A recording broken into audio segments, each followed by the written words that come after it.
اللهم يا رفيع الدرجات اللهم يا رفيع الدرجات Allah. Udah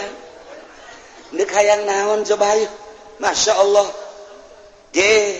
ulah dikira geus cukup Yahudan sebagai pituduh ente neangan pituduh ulah ka kitab-kitab nanaon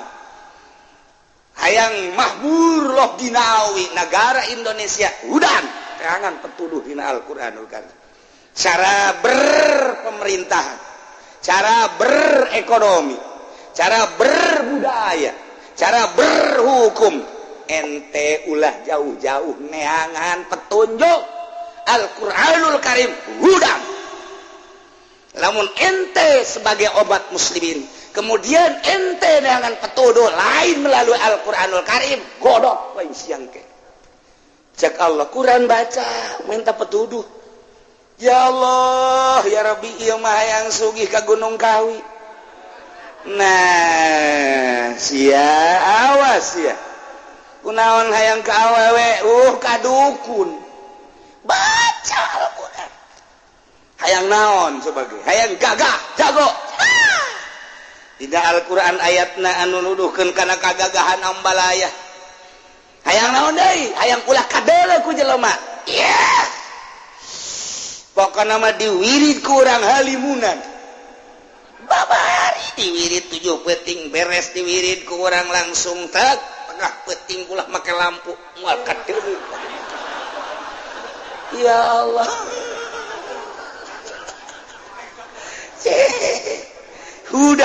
hudan tancapkeun tanamkeun di jero dada urang-urang sebagai umat muslimin cinta Allah cinta Kangjeng Rasulullah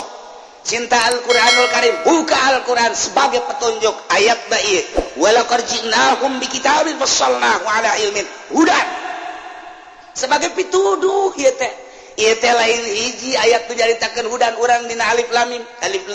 mim zalikal kitabul la raiba fihi hudan lil muttaqin ieu ge hudan liqaumi yu'minun sebagai petunjuk bagi kaum iman urang mah iman ka Allah iman ka Kangjeng Rasulullah iman ka Al-Qur'anul Karim tinggal dipake hudan kunaon ka babawa ku lain Islam kunaon ka babawa ku Yahudi berpemerintahan politik Yahudi berekonomi Yahudi berbudaya Yahudi atupan urang mah aya kitaban hudal liqaumi yu'minun Quran buka selama akur jeung Al-Quran silakan takur ulah ieu lamun geus boga keyakinan luar biasa terhadap Allah Rasulullah jeung Al-Qur'anul Karim baca Al-Quran ayat kabeh dina Al-Quranul Karim urang membaca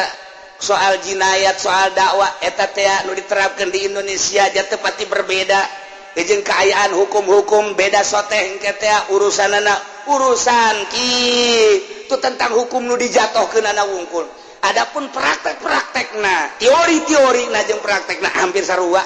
Al-Qur'an ngajelaskeun ge ulah hese-hese urang dek cerita hayang puasa Al-Qur'an baca ulah puasa ngalewihan teh Al-Qur'an ieu mangke cak Al Hikmat ulah buka sia di magrib buka engke jam 3 peuting nya luncatkeun bukana abeh gagah sia aju bukana make cabe rawit 7 atuh geus siap-siap bae sia sariawan paeh sia ge Al-Qur'an buka deuk make naon aya dina Al-Qur'an deuk naon geus sebagai petuduh Al-Qur'an urang iman ka Allah iman ka Kangjeng Rasulullah dibaca kurang Al-Qur'anul Karim kunaon teu dijadikeun petunjuk atuh ya Al-Qur'an hudal liqaumi yu'minun sok geura ge bakal mantep ngan urang mah aya nafsu di awak urang jadi urang manuturkeun teh kahayang nafsu urang lain nuturkeun petunjuk nu mantap tinggal ditunggu bae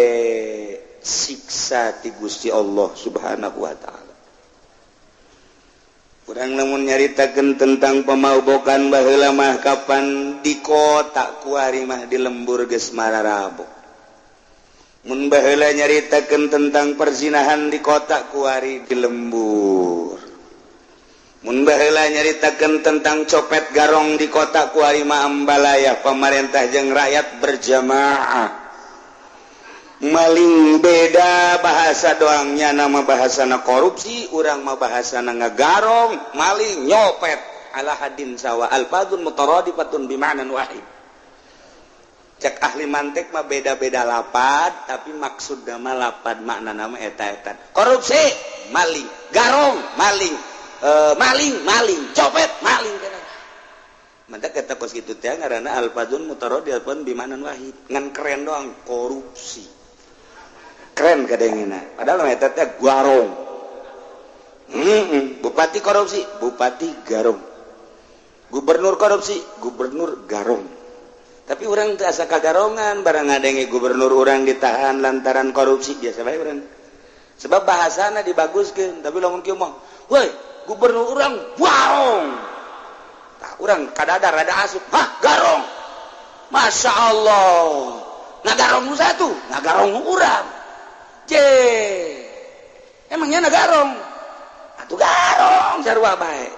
ai urang ai sia mah copet cak gubernur sarua aing garong sia copet.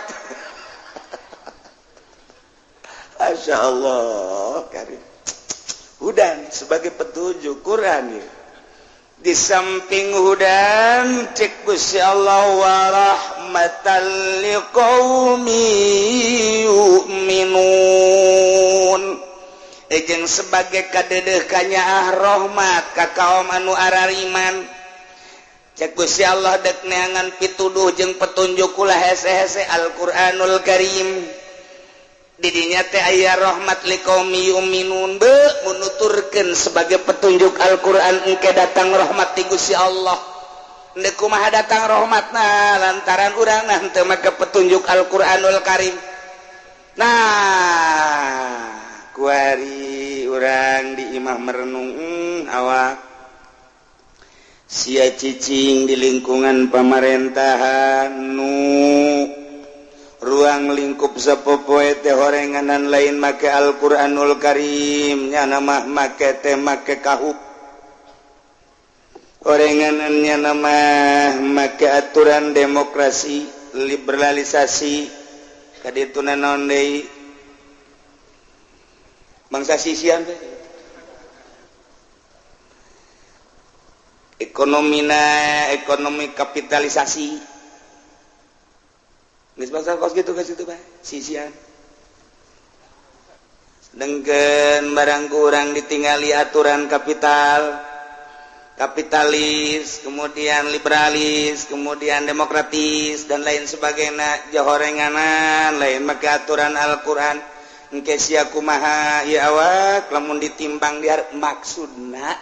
ieu nganyatakeun ashabul jannah ashabun nar ashabul arab supaya introspeksi diri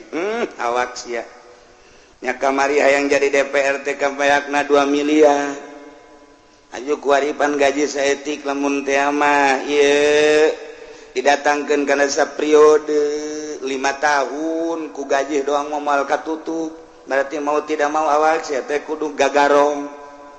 ai garongeunna mah teu loba ieu di luhur teh berjamaah pan ngagarongna ge ngan ieu sia awak urusan kos kitu mah atulah palingnya meureunnanan urusanana jeung urusan hukum ai bisa meureun sia tun teu ka hukum ai teu bisa ka hukum ieu kan urusan di dunia tapi lain eta ai ngadenge ngaji sia kamari sia lamun pae kuari-kuari ieu asupna aya di mana jawab ku sorangan asana ayana di neraka sia sanggup henteu ka neraka kebel henteu atuh pugu sia sanggup tante coba curug sia dalan kasamawarkeun ulah samawar kembang api bae ulah kembang api rokok bae rokok melentung nyeri da sia yang disiap tante ye lain kitu pan masalahna can kapulangkeun eta mah geus bae tuh nu geus geus anu ieu mah kahareupna mah teh kudu mikir ieu kumaha ieu bakalna lamun isuk paeh teh kumaha ya tuh mudah-mudahan bae kalau dipanjangkeun lain mudah-mudahan goblok sia nyaho teu umur sia tolol meureun sia carekan awak urang ku urang sorangan daripada dicarekan ku kiai mangke kiaina jadi mamala dicarekan ku ustad-ustad jadi diteluh mendingan nyari kanan sorangan awak nya lamun disupai sia aju kamarikan calon DPR beak sabaraha mun bupati gitu keneh beak sabaraha kamari calon bupati aju teu kapulangkeun pan lamun teu korupsi mah capira atuh meureunanan gaji bupati coba sanu nyaho belah di gaji bupati sabaraha duit ngomong sia ayo tuh sia mah pan sia nu ngangkat sia teu nyaho gajina sabaraha duit dasar bodoh sia cakanya aing mah hirup ye babarengan jeung urang lembur mah lulu teu jauh ka gaji bupati acan itu nyaho nya nama gaji bupati sabaraha duit lepeng sama sakali henteu bae geus komo gaji gubernur komo gaji DPR komo gaji menteri gaji presiden bela presiden urang Jokowi sabaraha gajina ya tuh sia emang hirup di mana sih sebenarnya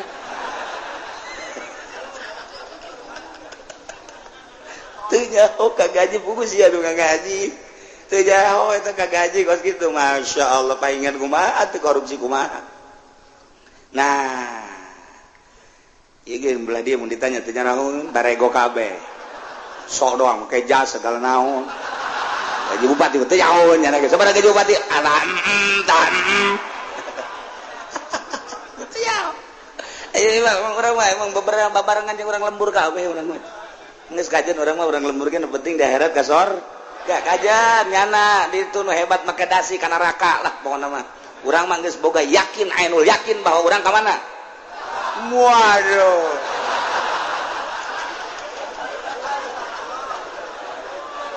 aja sok gitu tungtung nama di dunia bodoh di akhirat can karuhan Masya Allah karim naya fassalna ala ilmin hudan wa rahmatan liqaumi urang mun nyaritakeun soal bodoh karasa ku urang bodoh ngitung bae ngitung urang mah era raraban cek baheula mah raraban hiji kali hiji dua kali hiji dua tilu eta babari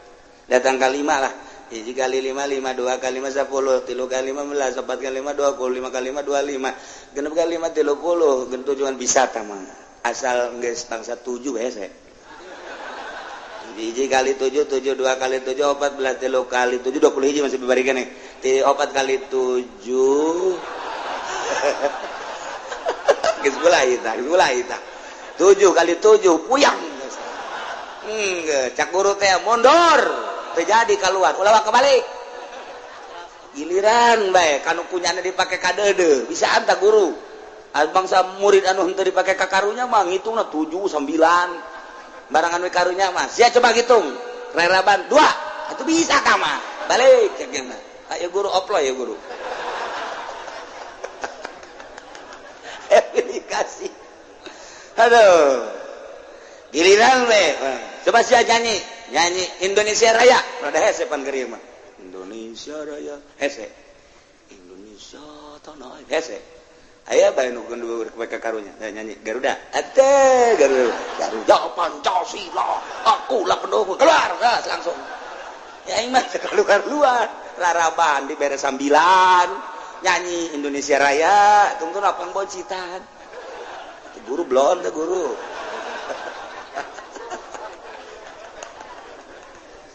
aduh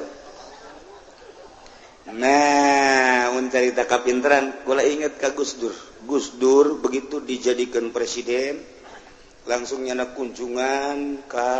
Prancis terus ke India dia cerita pinter ya mabongan jadi inget betung-tung nama kurang bodoh Gus Dur pinter begitu datang ke India langsung ngobrol dengan Perdana Menteri India kaget Perdana Menteri India langsung dibere gelar doktor saat eta Masya Allah boga gelar doktor Gus Dur di India lain alagaan baleta Gus Dur seri bae begitu nyana ka jero ngomong ieu na ka non asisten saya udah dokter nih ya Gus Dur mah kos gitu ada presiden sih lalagaan keneh bae jangan sembarangan udah dokter nih eta keistimewaan Gus Dur sebab naon nyaritakeun tentang dunia nyaho kabeh, nyaritakeun tentang tokoh, nyaritakeun tentang filsafat, budaya dan lain sebagainya. Kagetin tokoh India, kaget sehingga diberi gelar doktor. Nyana boga doktor di India. Begitu balik dia sugan ngomongnya nyada gelar doktor, teh Gus Dur mun Haji Pendi. Kakarak jadi hansip bagi Gus Kiki luar. Teu pernah ngomong bahwa saya gelar dokter, teu padahal saknya nama didoktorkeun. Masya Allah. Pulang. Dek berangkat di Perancis kan langsung ke India. Perancis ke India. Begitu dek datang ke India, kira-kira bangsa setengah jam deui kapal di luhur, ieu awan bahaya gede. Awan bahaya gede. Gede luar biasa.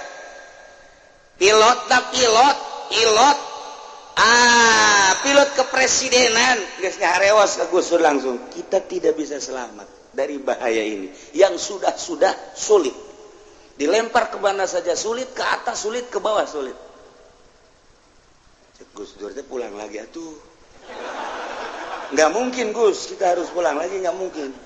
Ya harus kemana kita ini? Berarti kita mati di sini ya kan. Justru Gus bagaimana supaya selamat?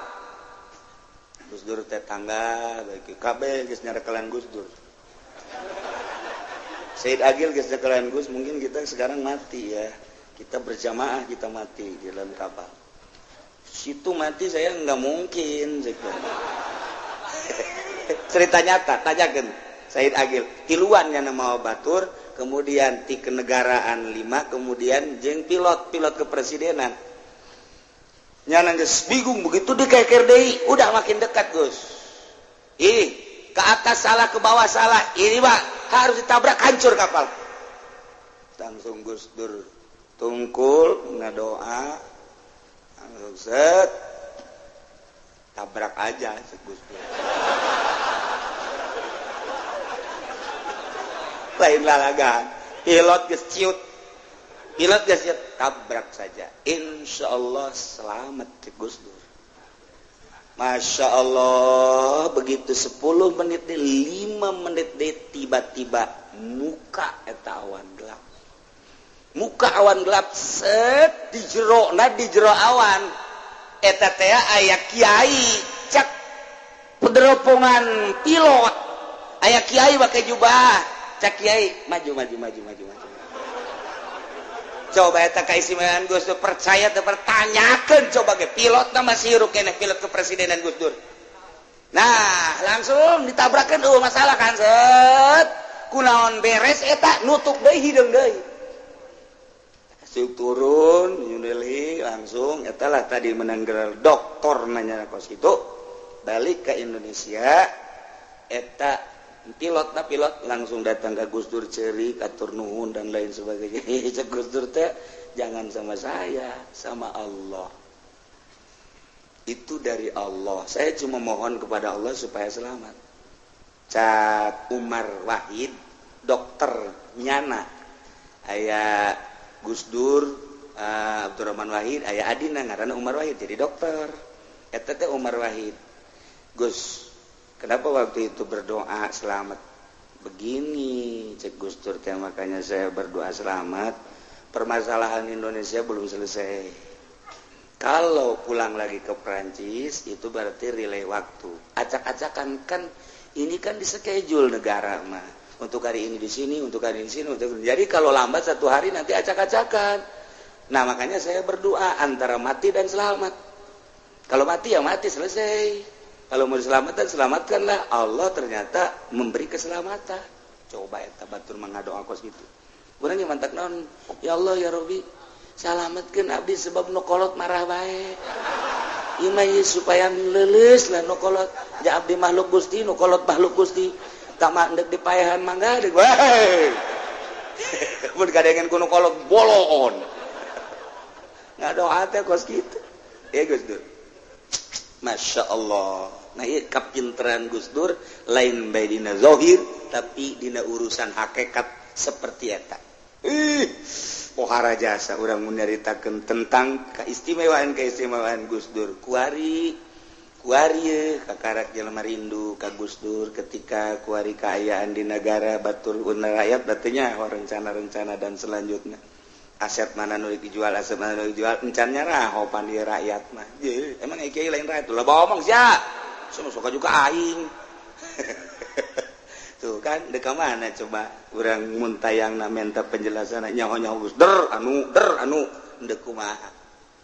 ieu kan negara urang lain negaranya anak urang kan bagian negara Ibu Pertiwi ya Allah ya Rabbi nah iyalah Quran cak Gus Dur hudan wa rahmatal liqaum yu'minun ieu nu pernah dibacakeun ka Umar Wahid ketika ditanya waktu itu kenapa berdoa ieu nyana hudan wa rahmatal liqaumi yu'minun aya petunjuk jeung aya kanyaah ti Gusti Allah untuk kaum nu beriman asal urang nabi sampai ngadeketkeun diri ka Gusti Allah Masya Allah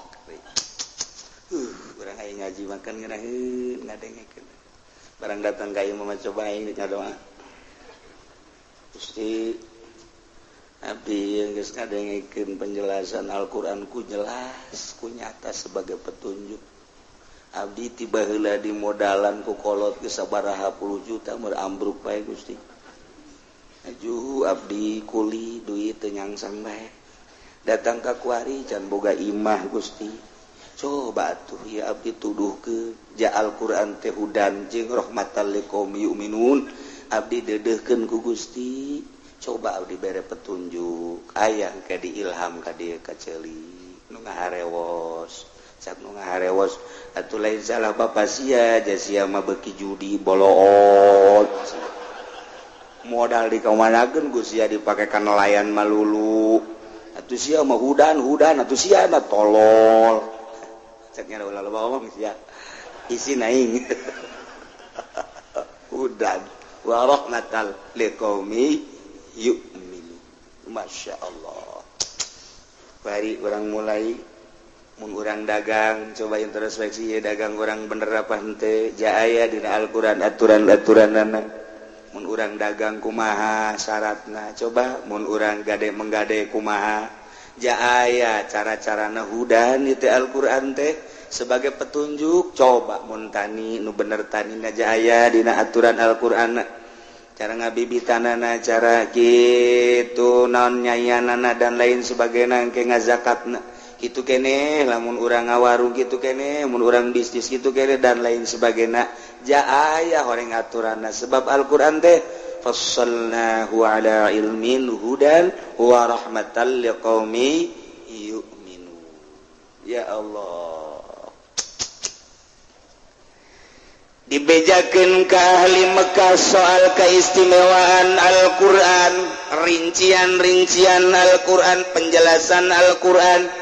tentang kabar-kabar baik nu harita maupun anu geus kaliwat anu nyaho mah jelas tu can nyaho manehanana nu baheula di zaman nabi nu samemeh Kangjeng Nabi kitu keneh urusanana nu gaib tentang waktu perjanjian Gusti Allah tentang waid ancaman Gusti Allah dibejakeun ku Kangjeng Nabi ka ahli-ahli Mekah ka kofar Mekah kumaha tah sikap ahli Mekah hal yanzuruna illa ta'wilah tengah dagoan ahli-ahli Mekah teh kecuali ta'wilanana yakni penjelasan Al-Qur'an akibat si kandungan Al-Qur'an caknya Muhammad ngomong bae Al-Qur'an teh sebagai mukjizat anu dirinci ku pangeranana di jerona aya berita-berita tentang perpolitikan, perekonomian, perbudayaan dan lain sebagainya. Al-Qur'an teh cenah deuk ngatur. Kemudian kabelah dituna aya janji jeung ancaman munuturkeun Al-Qur'an dijanjikeun ku Gusti Allah bakal ka sorga, lamun teu nuturkeun bakal ka neraka. Hei, aing mah teu pati-pati ngadagoan kana eta kecuali hayang nyaho bukti engke takwilanana kumaha coba. Kuari mah aing moal nur coba di akhirat teh nyaho. Atuh hayangnya di akhirat. Kuari coba atuh laksanakeun iman engke nyaho di akhirat. Ieu mah teu. hal yanzuruna tepati ngadagoan ahli-ahli Mekah kupar-kupar Mekailah tawila kecuali akibat si kandungan Al-Qur'an nu bakal jelas nyata tentang wa'di jeung wa'id engke jaga di akhirat nu mantaknya lama teu iman ka Allah teu iman ka Kangjeng Nabi teu iman ka Al-Qur'anul Karim eta Nasrani lain teu maca kana kitab suci Al-Qur'anul Karim dibaca kunyana lantaran dina kitab Injil geus aya penerangan-penerangan tentang turuna Kangjeng Nabi urang Kangjeng Nabi Muhammad tentang kitab Al-Qur'anul Karim tapi manehanana ieu asup kana ayat hal yanzuruna illa ta'wilah tepati ngadaguan yana kecuali hayang nyaho akibat si kandungan Al-Qur'an buktina coba engke kumaha ta Al-Qur'an kuari ba sia-sia aing bae sia Al-Qur'an aing ba Injil bae sia Al-Qur'an aing ba Taurat bae sia Al-Qur'an aing ba Zabur bae agama sia Islam aing ba Nasrani agama sia Islam aing ba Yahudi coba hayang nyaho engke di akhirat pan ngahina eta mah kos kitu mah lain iman ngaranna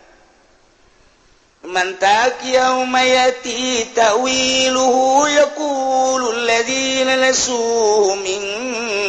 qabl kajadian mangke para raeh nu kuari mah nu iman-iman nu henteu geus aya ti dituna kuari keur meujeuhna perang di Indonesia khususna umumna di dunia perang melalui fisik tingali di Irak tingali di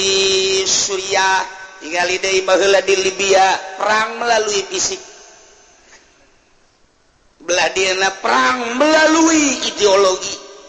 perang melalui politik perang melalui ekonomi urang kuari keur diperangan ku Yahudi jeung Nasrani melalui politik urang geus sengkleh melalui perekonomian urang geus sengkleh dengan cara-cara ekonomi Nasrani diasak datang ke lembur-lembur Indomaret itu Alfamart dan berbagai si mat ya teh kapan geus merasuk ka hadap Yahudi perekonomian urang mah aya di bawahnya nyana ngambil keuntungan di negara urang melalui birokrasi melalui jual beli aset melalui pasar-pasar model toko-toko dan lain sebagainya dibawa kabeh geus puguh hasil bumi dan lain sebagainya dibawa urang mah hanya sampah-sampahna hungkul perang ngaranna itu perekonomian perpolitikan nyana nu menang perbudayaan masih tarik ulur dina budaya urang ngabudayakeun Islam pakaian eleh nyana kadang urang menang deui kuari mah pemerintah kuari mah artis alhamdulillah make pakaianana baju koko sopan make jilbab belah ditu serang deui ku nyana sakalina eleh susu ambalaya ping-ping ka mana-mana artina ka mana-mana ge jelema ka mana ping-pingna ka mana misah burung heuh kitu awakna di mana susuna di mana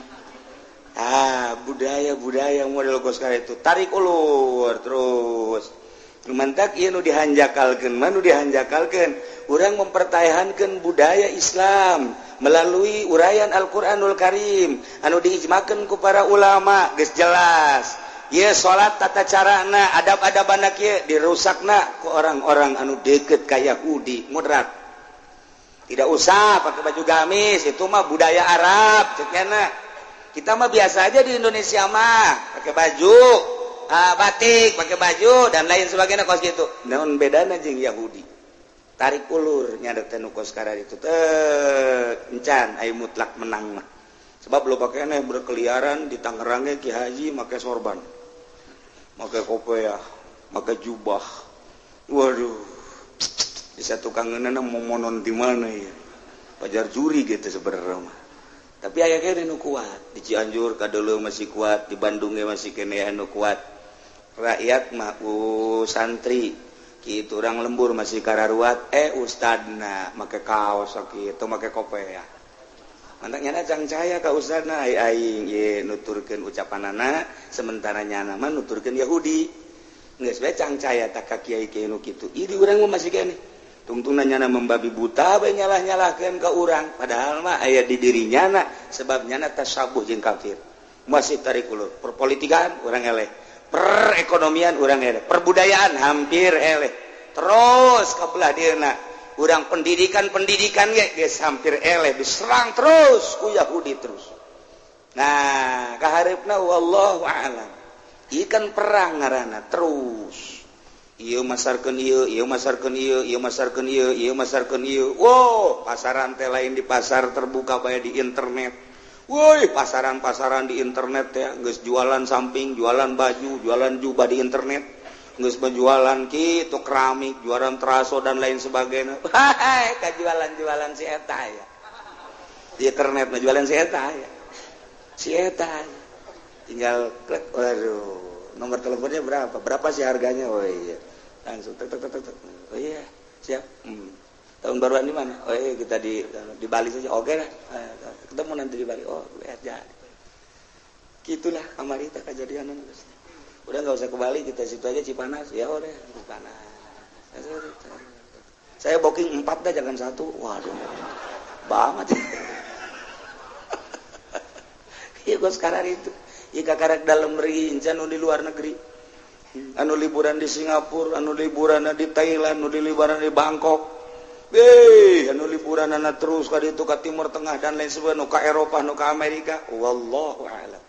kumaha meureun cacak liburan di urang ge seperti kos sekarang itu komo di ditu mah ikir perang terus perang nyana kuari keur ngibarkeun bendera Yahudi minggarkeun bendera Nasrani melalui dakwah Nasrani terus nyana dakwah terus-terusan urang ge dakwah terus-terusan terus adu kekuatan tentang dakwah Nasrani dakwah Islam ge dakwah urang mayoritas Islam tetapi suara Kristen kok begi unggul amat nyana minoritas di urang tapi seakan-akan okos mayoritas urang mayoritas tapi seakan okos minoritas aneh ulah aneh sebab negara urangna henteu ngiblat ka Al-Qur'anul Karim henteu hudan wa rahmatan liqaumi yu'minun teu make Al-Qur'an terus tapi terus bae terus wallahu alam bakal datang ka manang ke wallahu alam saha nu kuat terus bae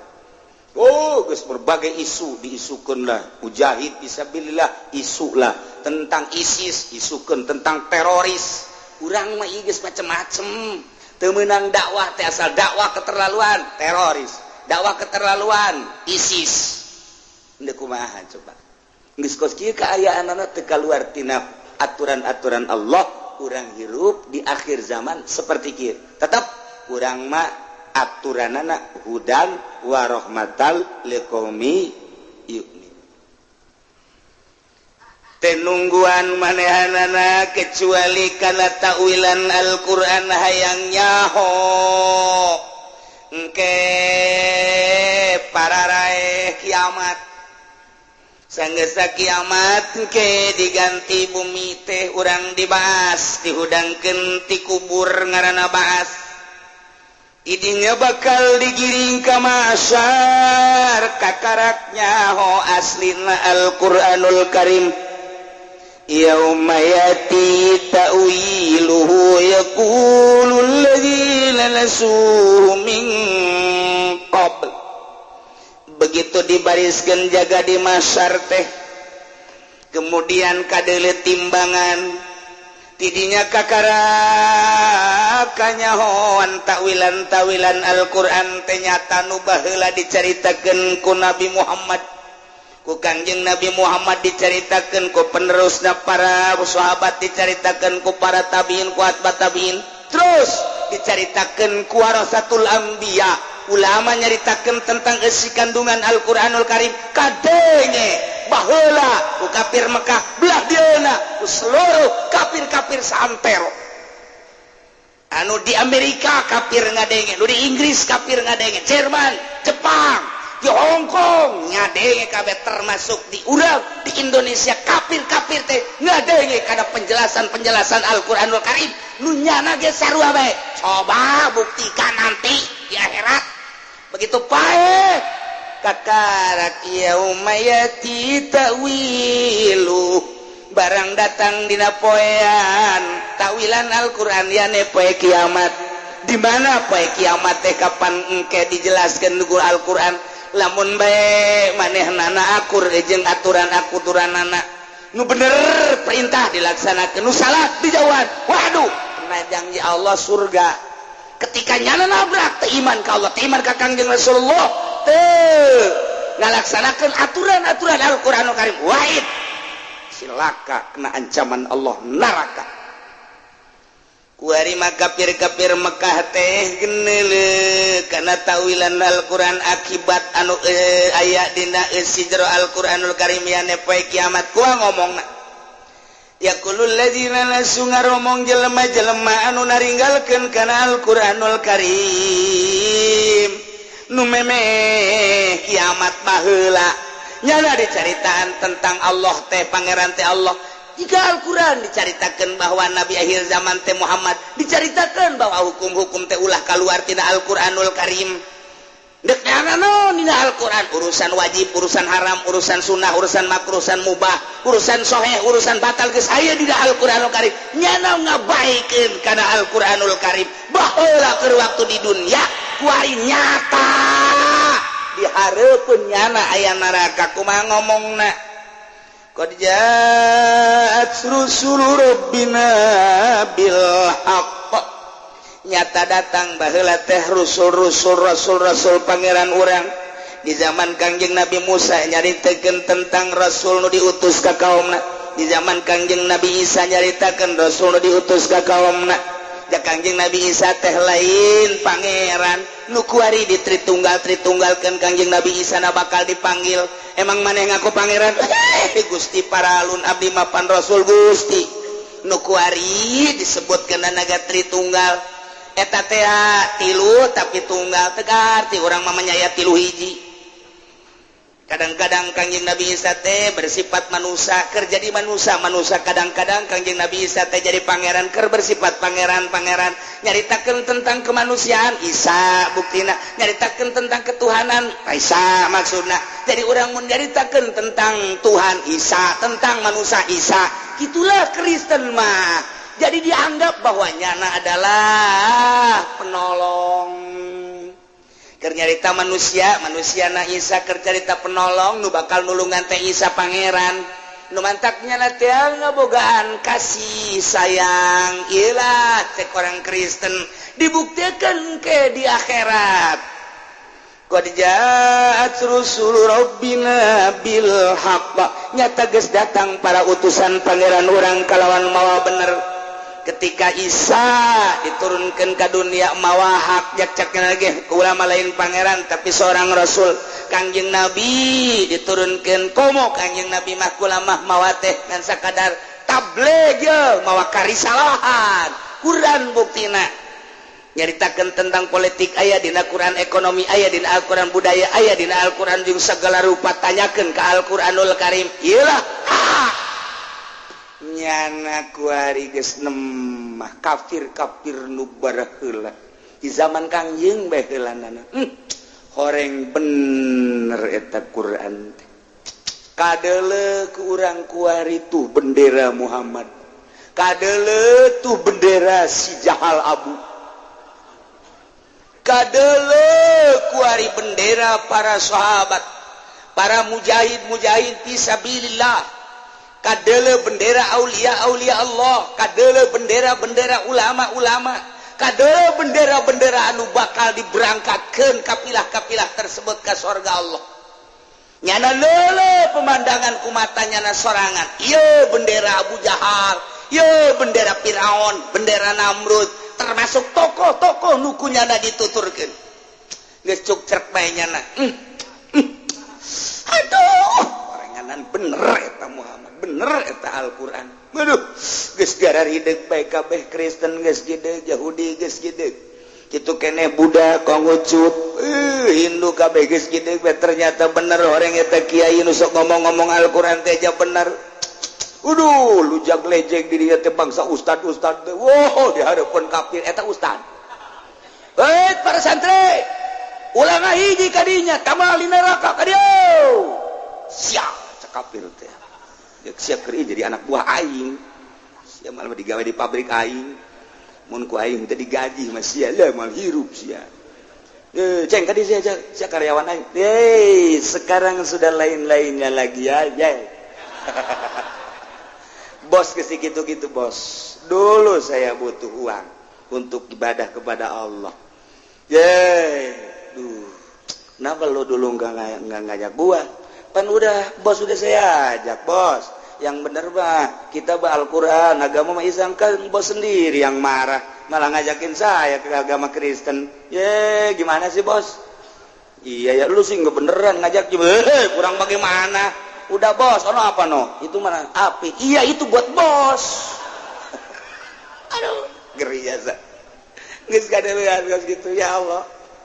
kapan jeung pejabat leluhurnya Pak Jenderal ya lu atuh kenapa dulu nggak ngasih tahu gua coba kalau dulu nasihatin gua mah jangan marah-marah melulu jangan terlalu kejem coba unjukin gua ujung-ujungnya kan gua nggak pernah sholat kredit jalan terus kenapa lu nggak pernah tuh bos kalau bapak saya kasih tahu aja bapak mah langsung pistolnya nongtot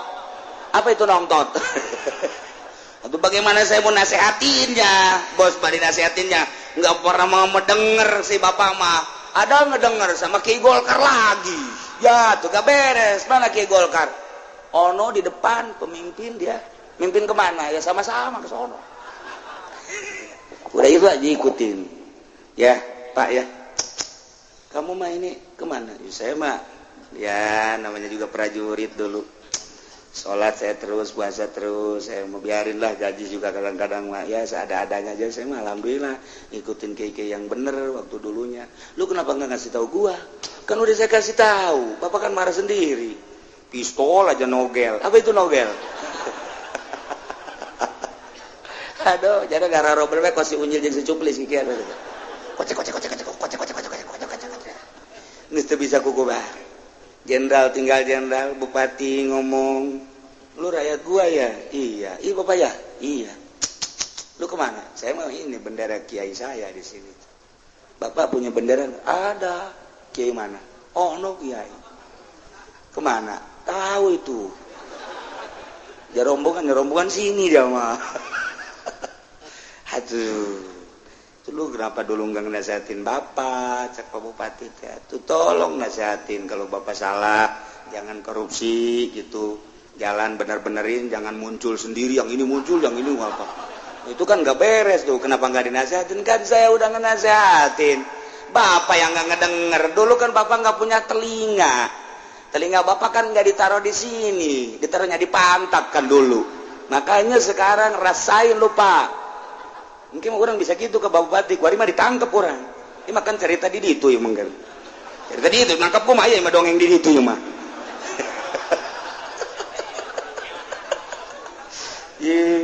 Bupati marah-marah nyana ka rakyat lantaran rakyatna mah loba nu ka sorga. Wah, kurang urusan jalan bae nyungsep nyana.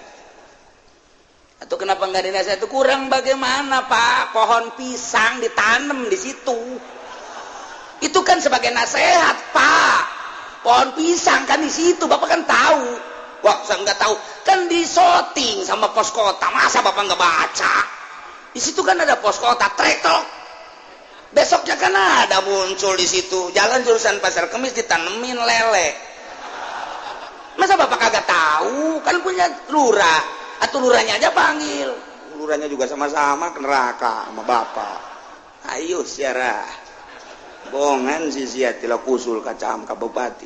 ayo siarah modal siarah tuh begitu Pak ya dulu mah dulu aja ini mah sekarang kan urusannya Pak bapak ngelihat ono apa no iya ngelihat tuh jahanam no iya itu buat bapak Pak kalau dulu di dunia gua pukul lu iya ini kan di akhirat Pak nggak boleh paling pukul-pukul Pak ini mah urusannya malaikat langsung Pak nggak boleh Pak ya udah selamat tinggal Bapak nyeri hati bupati di gitu-gitu aduh encan gubernur encan kepala bagian teh naon kabag kemudian naon deui karang saluhureun kabag teh lain kabag naman din pemerintahan siya mah di pabrik siya mah dasar kanyahonangan pabrik doang siya mah segala personal dia supervisor eta mah pabrik teh mah kitu mah aing hese ieu babarengan jeung urang lembur teh kieu na doang ieu aduh masyaallah karim ya Allah ya Rabbi nah qad ja'at rusul rabbina baheula rasul pangeran datang bil haqqi geus datang para wali mawahak geus datang para ulama mawahak nyana nyaritakeun tentang kredit teh haram sebab dua akad nyaritakeun tentang bunga bank haram ribawi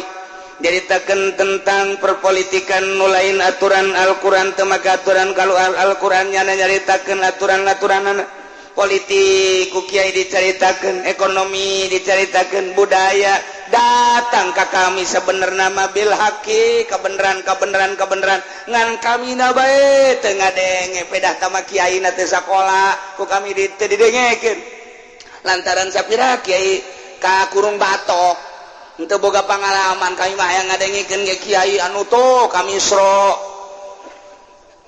nu ka Yordan ka Turki hayang kami mah boga kiai nu kos kararitu anu haju dikendalikeun jeung kami ku kami cek kami hideung-hideung cek kami koneng-koneng artinya nyana nuturkeun ka kami hanjakal jasa keur di dunia teh nutur-nutur kiai salapi nah di dieu ye kakara kuarimah nyana teu percaya dah kiai kos kitu ulah didengekeun antepkeun gerak pae sia ku aing dek dilalaga sia di akhirat dah cenah ki uci mah sokos cenah bakal ka surga bije sia nyebut sok aing ayo ke depan sia aing mah boga kayakinan aing maca Quran osok salat osok aing mah sanjan teu husu ge ye aya sia korupsi dan lain sebagainya emaknya Allah ngabenerkeun kana korupsi keyakinan aing mah gajian kumaha ge ayo ngadu sia di akhirat ye tama kiai uci teu mau sombong aing sekali-sekali nyombongan sia mah wani aing lamun kawali aing teu wani aing kasih mah aing wani aing kan sok udang ti peuting zikir teu wani aing ge sombong aing ka modal sia mah aing wani aing cak aing wani kos gelut bae sih kos gelut urang geus tamat ieu set neuleuh anu kuda-kudana cengep dah disepak ku aing rekas wani aing atuh sarua ibadah ge potongan korupsi kos kitu wani aing di hareupeun Allah kajen kumaha ge lamun Allah ngasorgakeun sia henteu dikanarakakeun aing pujianna demo ka Gusti Allah sebab naon tetep pake Al-Qur'an Gusti mah nya nu korupsi ke surga aya di ka surga mah ka surga tetep kulub bae heula itu atuh urang ge jaya aturanan Al-Qur'an ja Al-Qur'an hudau wa rahmatan liqaumi yu'minun bacakeun ku urang ka ditu di hareupeun Allah tah kitab Gusti hudan nyana teh teu hudan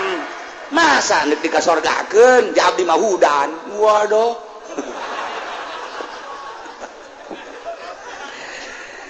dah kata maksudna mah supaya siapa lalener bae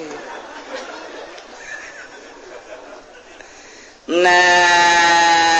bener cek kafir teh cek musyrik anu total teu nuturkeun kana Al-Qur'an teu nauhidkeun ka Gusti Allah teu percaya ka Kangjeng Nabi Muhammad teu make kana Al-Qur'anul Karim teu iman maksudna atawa anu iman ka Allah iman ka Kangjeng Rasulullah ngan teu make kana aturan Al-Qur'an nya ge ngomong sarua bae bangsa jawara bangsa pejabat anu teu make Al-Qur'anul Karim bangsa tokoh-tokoh nu teu make Al-Qur'anul Karim ngomongnya na bakalna jauh qad ja'at rusul rabbina bil haqq nyata rasul pangeran urang teh datang ka urang kabehan mawa bener di zaman Kangjeng Nabi ku par harita ngomongna qad ja'at rusul rabbina bil haqq di zaman tabiin sarua bae kupar-kupar ge ngomong qad ja'at rusul rabbina bil haqq di zaman urang kuari ge jaheueuh horenganan qad ja'at rusul rabbina bil haqqi eta bangsa kupar-kupar zaman ayeuna bangsa jelema nu teu make Al-Qur'an iman ka Qur'an tapi teu make kana Al-Qur'an diharam-haram ge terus bae ditabrak ku nyana di akhirat bakal ngomong jaheueuh horenganan nu diharam-haram teh bukti nyata. Kuari kumaha kelanjutan anak fahallana min syufa'a fayasfa'u lana boga kahayangna kafir-kafir teh ngan dua kitu keneh bangsa pejabat-pejabat anu terlena dina bobolokot ku dosa ngan dua kitu keneh bangsa jawara-jawara anu bobolokot ku dosa ngan dua kahayangna nomor kahiji nanyakeun nu nyapaatan nomor kadua mun eueuh nu bisa nyapaatan maka kami mah balikeun deui bae ka dunya bertanya-tanya jana ge kabehan fahalana min syufa'a aya eueuh kami anu nulungan coba teangan jelema-jelema anu bisa nulungan fayasaulana anu jigna manehanna engke nulungan kami coba teangan coba juru selamat nu baheula dikasih-kasih Isa alaihi salam Tritunggal teu melu juru selamat Uzair di Yahudi anu baheula di nabi-nabi teu melu dianggap juru selamat bangsa Brahmana nu dianggap kumanehanan teh dewa engke teh dipanggil kumanehanan ieu meureunanan anu bakal nulungan kami ieu teh juru selamat coba atuh kasih kami salamatkeun teu melu seluruh anu kumanehanana kuari dianggap juru selamat yane di dewa-dewa ieu kabeh teu melu nu kahayangnya nama ieu patung-patung arca-arca teh anu kuari disuhun-suhun disembah-sembah teh nyapaatan kanyana atawa nu dewa-dewa nu kumanehna di dewa-dewa teh hayang hadir supaya nyapaatan kanyana atawa bangsa juru selamat perdukunan teh ieu kahayangnya nama nu babarengan jeung nyana teh nyapaatan fahallana min syufa'a fayasfa'ulana mun eueuh au hal nuraddu fana'mal ghairal ladzi kunna na'mal atawa mun eueuh nu nyalametkeun eueuh anu nyapaatan eueuh nu kitu nulungan kami mah balikeun deui bae ka dunya ayakeun deui engke kami bakal ngamal kana salianu ku kami diamalkeun ya deh mun baheula kami kafir kami teu dawidkeun ka Gusti Allah deuk ninggalkeun persirikan deuk nuturkeun Al-Qur'anul Karim di zaman urang kuari Al-Qur'an mun ca Qur'an haram kami moal mun ca Qur'an wajib kami deuk mun ca Qur'an ulah kami moal kami balikeun deui bae ka dunya kami siap deuk nuturkeun ka dunya ka aturan Al-Qur'anul Karim harapan tinggal harap geus eueuh kudu balik deui bah masyaallah kumaha Allah ngajawab fayuqulu lahum cak Allah heuy kafirin heuy musyrikin heuy asin tidak ada nulungan moal aya lantaran eueuh nu bisa nulungan di waktu nu maha hiji dibalikeun deui ka dunya moal mungkin lantaran ieu malalakon teh lain balik deui ka tukang tapi deuk melaju ka hareup tinggal cek Gusti Allah karasa sia qad khasiru anfusahum nyata rugi diri manehanana lantaran bakal jadi narusak diasupkeun ka neraka jahanam karasa kuari mah tah ancaman-ancaman aing wa dallanhum ma kanu yaftarun nu kumanehanana dibuat-buat pangeran bola leungit Kangjeng Nabi Isa nu dianggap juru selamat ninggalkeun nyana kitu keneh patung-patung kitu keneh patung Isa kitu keneh patung Maryam dan lain sebagainya kitu keneh Brahmana Gyaus naon kitu ngaranna ke Gajah Mada dan lain sebagainya, berbagai patung-patung dewa. Wa dhalla anhum ma kanu yaftarun. Leungit tina pandangannya nu kahayang nyana mah muncul sebagai jiwa penolong, sebagai juru selamat, tetapi ternyata wa dhalla anhum ma kanu yaftarun. Leungit sirna naon nu kumanehna dibuat-buat jadi kasyirikan teh geus boga patung Kanjeng Nabi Isa nage Siti Maryam nage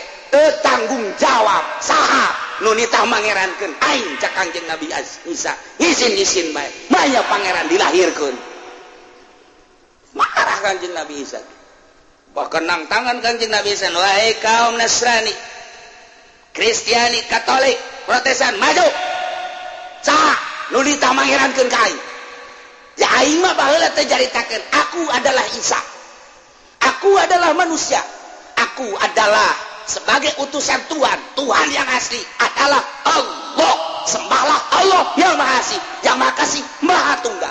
Ya aing kitu padawat teh kunaon Gusti di pangeranan aing izin ke pangeran bahwa aing teh di pangeranan Gusti. Marah Kanjeng Nabi Isa, tidinya leos wa dhalla anhum ma kanu yaftarun. Leungit Kanjeng Nabi Isa nu kunyana kuari dianggap juru selamat nyana nyarekanan heula sanggeus nyarekanan wa dhalla anhum ma kanu yaftarun. Leungit Kanjeng Nabi Isa nama ka surga. Tinggal Katolik, Kristen, Protestan, Yahudi jeung berbagai agama-agama kafir nu kuari nyana dituduhkeun ku urang nyangkal ka urang. Bagaimana keyakinan cek manehanan ya kami ge sarua boga kitab, kami kitab Weda cek budak, kami boga kitab Wisnu dan lain sebagainya, kami boga kitab Taurat, kami boga kitab Injil, lain Al-Quran bae boga kitab suci, lain muslimnya kami ge baroga kuari mah kitu nyana ngomongna jagang ke di hari jagang ke di akhirat urang mah kuari alhamdulillahirabbil alamin. Nyulusup hidayah ku Gusti Allah diasupkeun ka dada urang nu mantak sing hade ulah leupas, sing hade jaddidu imanakum bila ilaha illallah, perbaharui iman maneh ku ngucapkeun la ilaha illallah. Nah nu mantak besi aya anu encan talkin zikir lantaran loba yang nu talkin zikir nu enggeus atuh geus nu endek insyaallah Jumat hareup urang talkin zikir deui. Jang naon ieu jang jaddidu imanakum bila ilaha illallah ke geus datang ka akhirat mah engke urang nalangsa ilah qad khasiru anfusahum, rugi merugikan diri sendiri. Cak kafir aing hanjakal teu iman ka Allah, ka Muhammad jeung ka kitab Al-Qur'anul Karim. Cak musyrik kitu kene. Cak jelema nu teu make Al-Qur'an, hanjakal aing iman mah iman ka Allah, iman ka Kangjeng Rasulullah, iman ka Al-Qur'anul Karim, tapi aing teu make kana aturan Al-Qur'anul Karim. Qad khasiru anfusahum. Didinya bakalna wa dhalla anhum ma kanu yaftarun. Na'udzubillah min dalik. Mudah-mudahan orang kabehan ditetapkan iman Islam, dibere mantap keyakinan orang, yakin ka Allah ka Rasul jeung ka kitab Al-Qur'anul Karim, sehingga orang aya dina ridha Allah Subhanahu wa taala, di bawah naungan bendera Kangjeng Nabi urang Kangjeng Nabi Muhammad sallallahu alaihi wasallam. Sakali deui beusi aya nu talkin zikir insyaallah Jumat hari. Wallahu a'lam. A'udzu billahi minasy syaithanir rajim. Bismillahirrahmanirrahim. Walau syahida lan lamun nyekseni sapa wae rajul malan imra'atan bihasyimatin kalawan tatu hasyimah goblaha idoh kang ikut tetep ing dalam sadurunge hasyimah utawi idoh utawi tatu idhah lam yajib arsyuha maka ora wajib apa embohe Hashim alal madhabi ngatasi kaul madhab wal yusarhi syahidu bil mud'alan becik mertalakeun sapa saksi sapa kang nyakseni bil mud'a kalawan kang den dakwa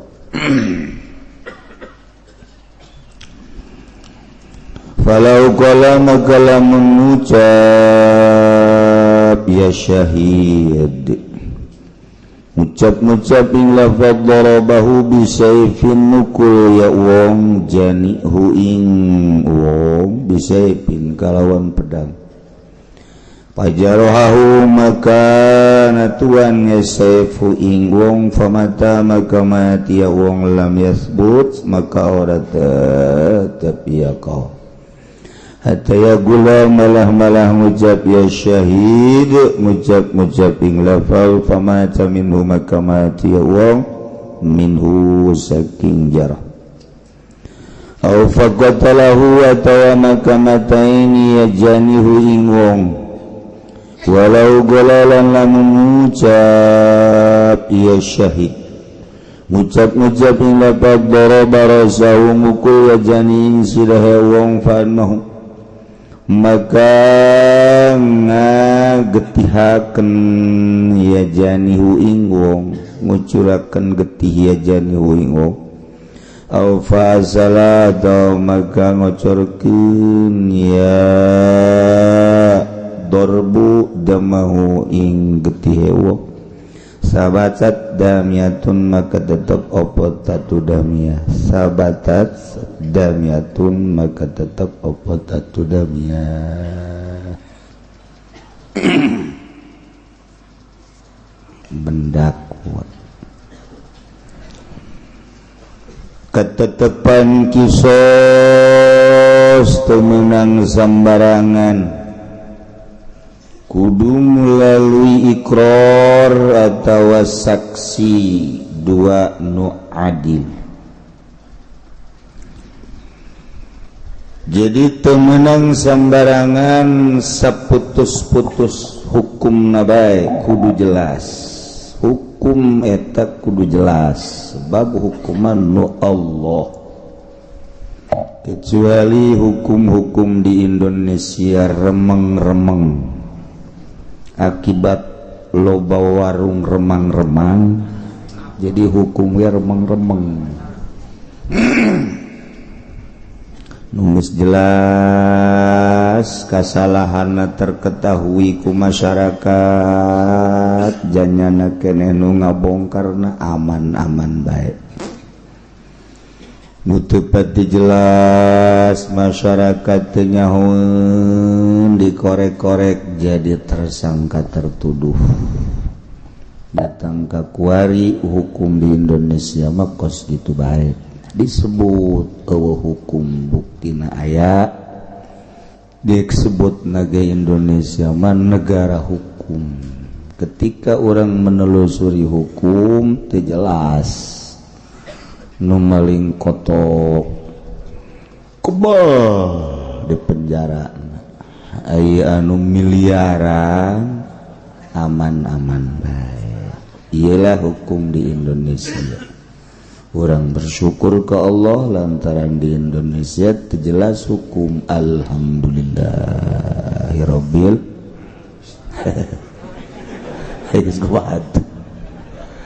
segitu keayaanana ya orang syukuri tinggal engke urusanana can geus anu mempermain-mainkeun hukum kuari jabakal pararai polisi sugan teh mah teu paeh qaid de sarua abri modar sarua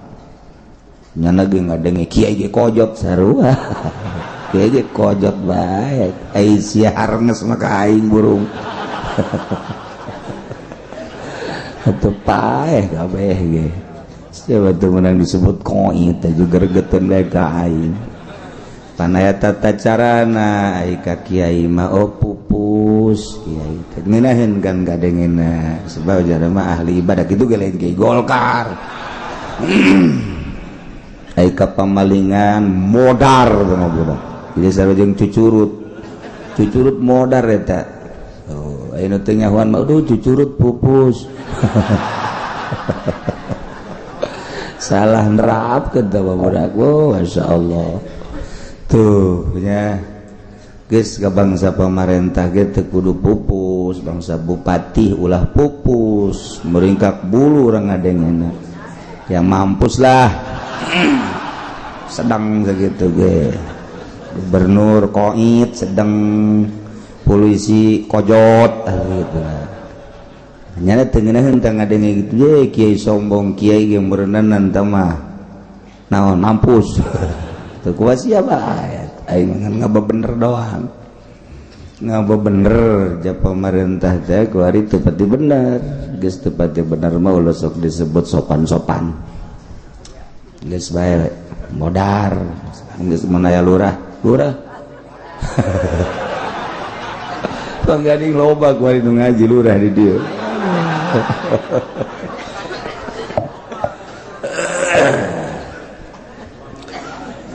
tetapi Masya Allah orang bersyukur ka Gusti Allah loba di dieu nu ngaji mantan pejabat bahkan anu mesi keneh ngajabat PNS na nu bangsa encan boga masih handal geus luhur teu daekeun ngaji tetep nah iyalah mati bersyukur alhamdulillahirabbil tetep lobakeun nuranina anu masih keneh bolak-balik dunia akhirat loba keneh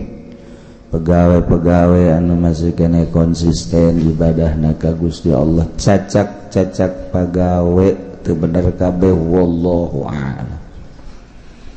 jahatnya aja ngomong ya sepira pegawai cenah teu balen kiai ge sarua depan kitu amat atuh aing nyaho aing nu sok nipuan nyana katipu oh sabangsa burung teh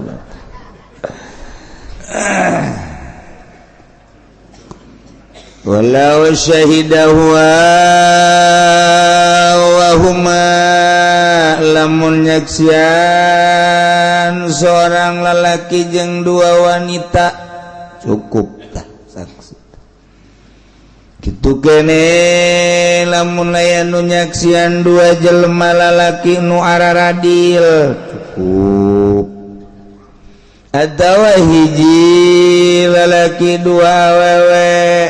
cukup eta saksi nu geus kitu ngaranna nyaksian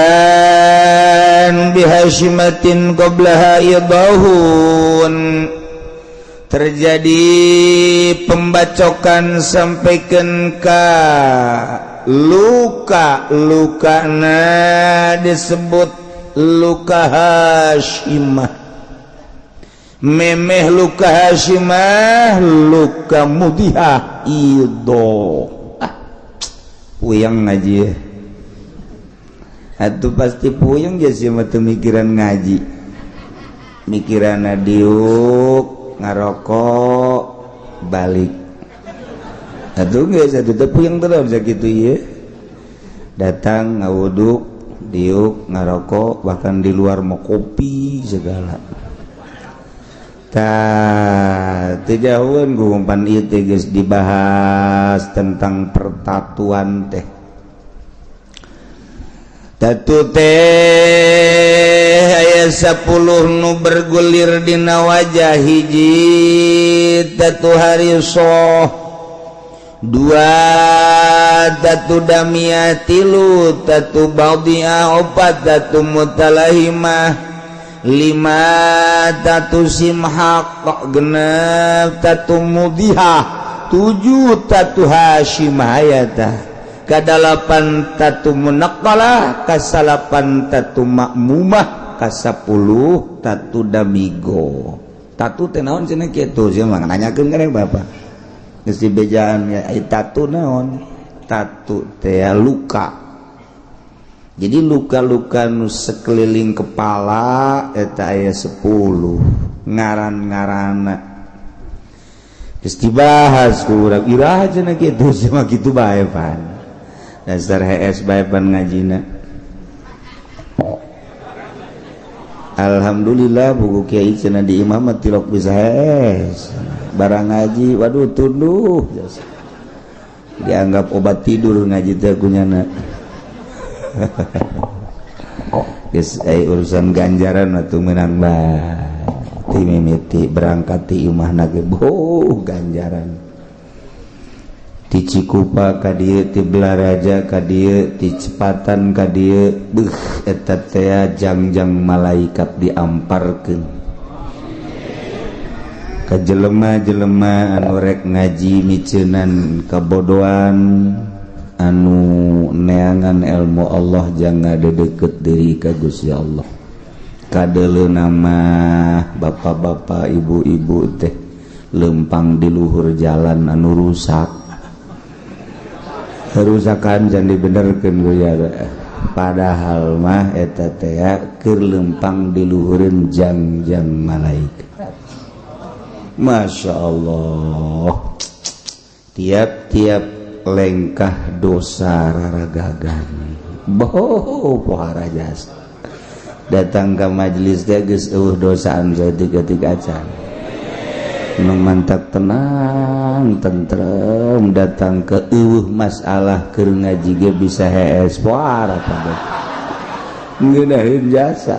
Allah ayat tatu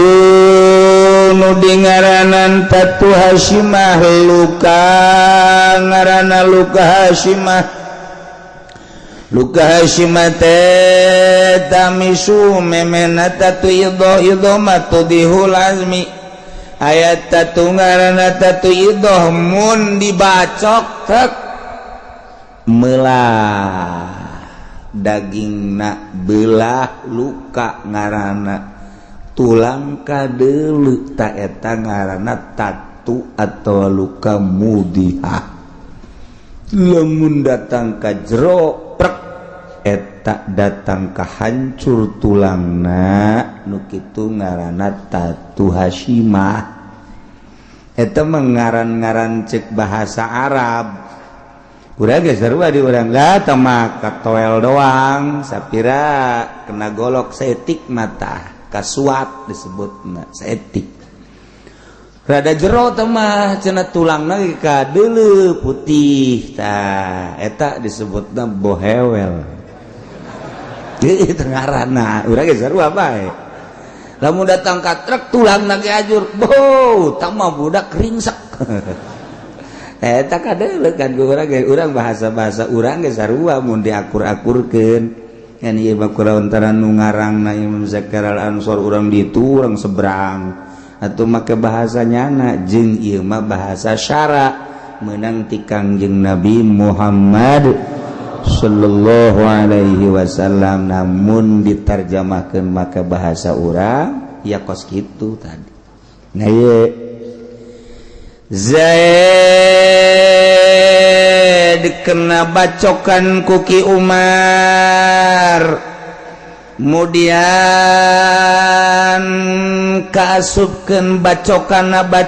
Hasyimah lantaran tulang narada hancur nu memehna ieu teh kadeuleu heula tulangna idoh ngaranna Zaid terluka kusaha kena lukana kuki Umar na eta teh perlu saksi lamun mah Ki Zaid ngalaporkeun tentang penganiayaan terhadap dirina nu dianiaya kuki Umar maka teu meunang sambarangan tampung heula di kepolisian laporna ka polisi tambong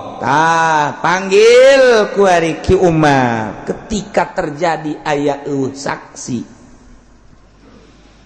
mun aya saksina saha saksina ternyata Hamid jeung Mahmud waduh adik kakak mal salah ya. Anggil Hamid jeung Mahmud. Hamid, Mahmud ya. Kamu siap menjadi saksi tentang terjadinya penganiayaan Umar terhadap Zaid? Siap, Pak. Kok kamu siap jadi saksi? Sebab waktu itu saya ada di situ, Pak. Berarti kan tinggal diinterogasi kebenaran. Bener apa henteu ieu teh saksi lantaran kuari mah loba saksi palsu. Hambalaya kuari mah. Saksi-saksi palsu teh. Atawa Mahamid nama geus aya ieu tinggal neangan hiji deui eueuh ai jol horenganan aya Fatimah jeung Zainab. Harita teh aya si Hamid jeung Fatimah jeung Zainab nu siap jadi saksi. Aya ta saksina, maka interogasi untuk kebenaran. Anterkeun ke polisi mah lain yang mutus hukum hanya mengantarkan ke meja hijau. Polisi mah tugasnya hanya pengamanan dalam negeri, abri untuk pengamanan luar negeri. Geus polisi mah ulah sok mutuskeun hukum teu bogawan hukum polisi mah. Bogana ngan periwit doang. Sakitu doang polisi mah. Nu mantap kamari aya polisi ceurik bae ditanya kunaon diceurik? Periwit leungit. Polisi ondo tos gitu. Tah ieu polisi mah hanya menampung setelah eta anterkeun, meme dianterkeun di sel heula. Sakitan nih ngaranna. Setelah data-data geus komplit, bawalah ke meja hijau ke jaksa. Didinyalah engke kanaon kitu ngaranna ditanya, diinterogasi kebenaranana dengan dua saksi tadi. Maka cak di dieu walau syahidah wa hum lamun Hamid nyaksian dibantu ku Fatimah jeung Zainab tentang penganiayaan Umar terhadap Zaid anu ngajadikeun luka Hasyimah nu qablaha idoh memehna terjadi idoh heula kadeuleu kabohewelanana tulang kadeuleu kemudian ternyata sampaikeun ka luka Hasyimah eta sakitu teh alam yajib arsyuha alal mazhab encan bisa dipertanggungjawabkeun kudu kumaha kudu ngajelaskeun heula sagala rupana praktek-praktek nanu siap saksi bener-bener ngajelaskeun tentang kejadian tersebut. Jadi itu bukan sembarangan tetap engke besi dipermain-permainkeun. Masya Allah. Wal yusri syahidu bil muda kudu ngajelaskeun saksi kana mudaana andai kata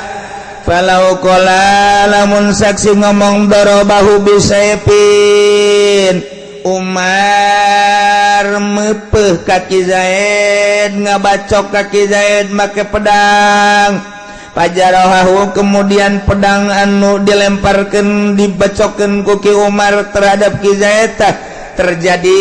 pelukaan ngalukai akhirna pamata andai kata Zaid maut lam yasbut encan tetep kisos hatta yaqula famata minhu hingga saksi ngajelaskeun bahwa kematian Ki Zaid bener-bener itu terjadi dari luka yang dilukai oleh Ki Umar. Kakarak lamun geus kitu.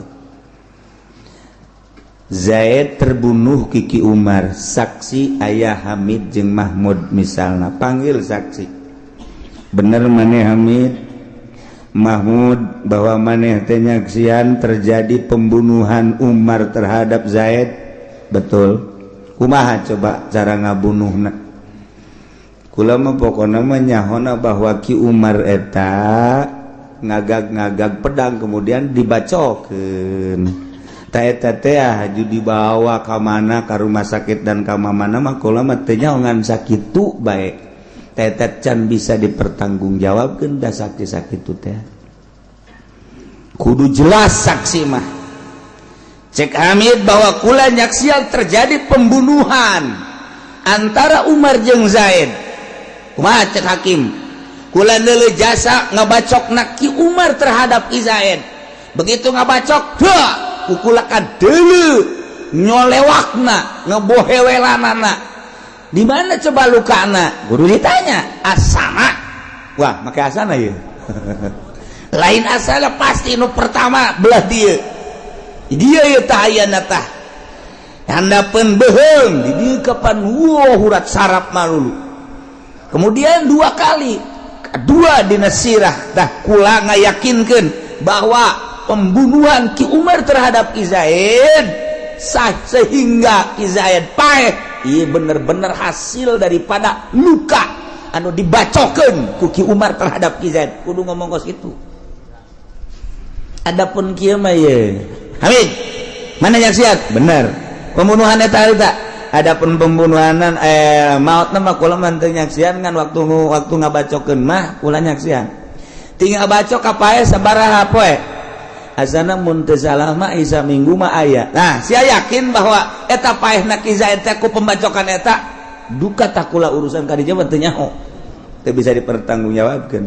sebab naon kemungkinan selama 1 minggu paehna lain ku luka buat teuing nya nginum racun sorangan buat teuing aya anu hiber teh nu laletik teh naon ngaranna naon ngaranna reungit si rametu DB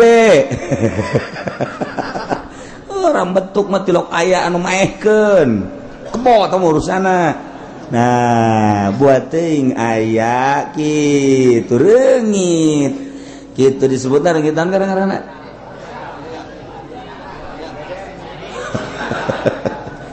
malaria kan urang teh jauh selama 1 minggu tah lamun memang ieu saksina kurang tegas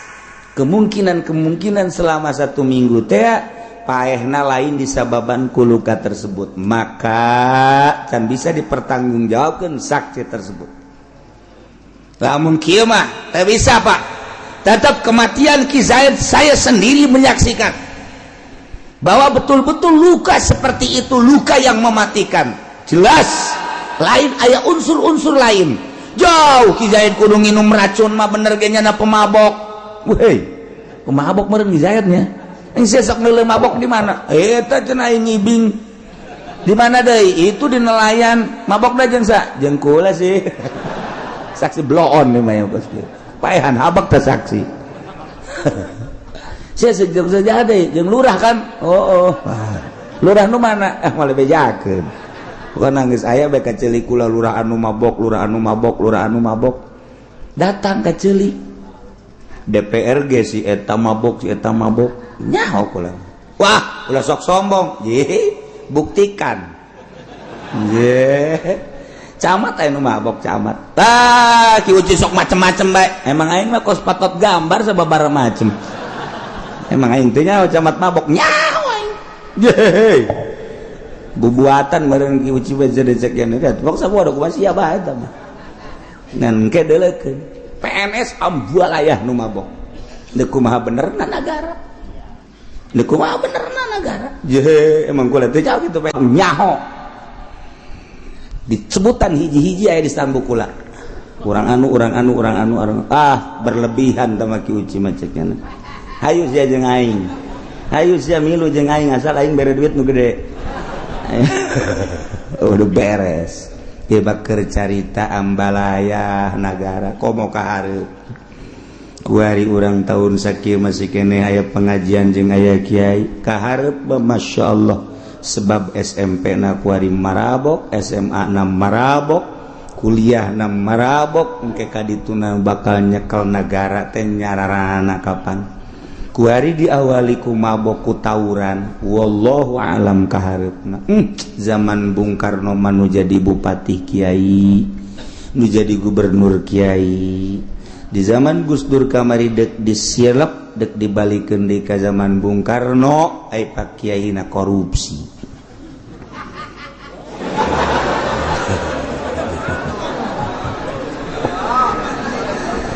walau syahidahu wa huma bihasyimatin wal yusari sayyidil muda andai kata Hamid nyaritakeun tentang dorobna dorbuna pemukulanana maka pedang kemudian melukai Ki Zaid Zaid paengan sakadar sakitu doang encan bisa dipertanggungjawabkeun hingga saksi kudu ngomong famata minhu paeh ki Zaid akibat dari luka tersebut kudu ngomong gitu au faqatalahu nu jelas Umar ngabunuh ki Zaid sebab gula nyaksian tina pembunuhan etalah luka etalah paeh ki Zaid kudu tegas hanon gitu ngasaksi mah walau qala lamun ngomong si saksi baro-barosa mepeki Umar kana sira ki Zaid pad mau kemudian ngocorkeun getih etangan sakadar jatohna tatu damiyah sakadar ngocor getih ieu bisa dipertanggungjawabkeun ngaranna tatu damiyah tudmi di mana dibacok keluar getih ngaranna tatu damiyah teu sabaraha ngan eta engke bisa dipertanggungjawabkeun melalui penggantian emboh ngaranna dokter lah dan lain sebagainya. Fasaladam watawa cek Hamid gula nyaksian bahwa ieu Zaid katoel ku peso ki Umar dalam perseteruan anu dahsyat untung ki Zaid boga permainan naon kitu ngaranna cimande sanajan teu tamat lumayan sakitu mah jang kelid-kelid bae mah bisa aing ngajotos teu bisa kelid mah lumayan nah ngan katoel cenah ku peso getihan ieu bisa ditetepkeun sabatat damiyatun wa yustaratu limudha wallahu a'lam bissawab.